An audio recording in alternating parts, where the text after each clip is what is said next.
So in this video, I'm going to talk about this mixer valve right here.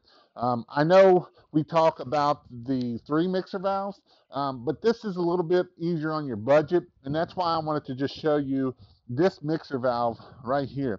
This mixer valve here, I have one line, but obviously we can put one into our SH tank, surfactant tank, and then the other one into our water tank, whatever our water tank is. And the way this basically is this is just an on and off valve. We really don't need to have our water on a metering valve. So this is the GF ball valve, just on and off.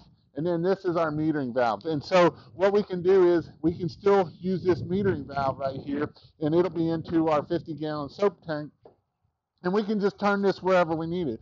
So if we're at house washing, we can turn it at 30.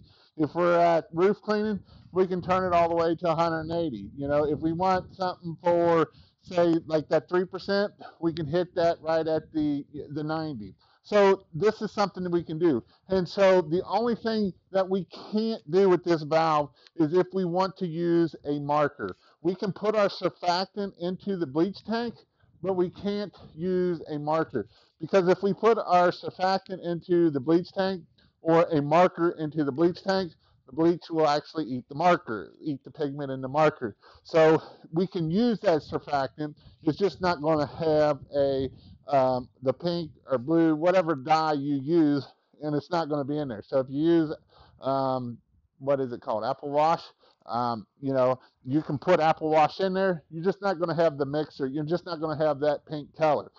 You'll still have the smell and all that kind of stuff, but you're just not going to have the pink smell, or you're not going to have that pink color or a marker. That is the only thing with using this ball valve system here. But this here will be a lot cheaper, half the cost of what the three mixer valve is. So this is just something I wanted to show you.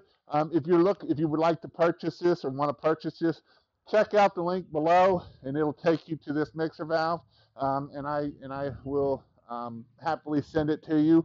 But again, this is a way that we can do it. We only need two lines, one going into a water tank, one going into our soap tank, and we are ready to rock and roll and make it happen. Again, I'm Jason Geiman with PressureWashHelp.com. If you would like to go check out my next video, check it out right here.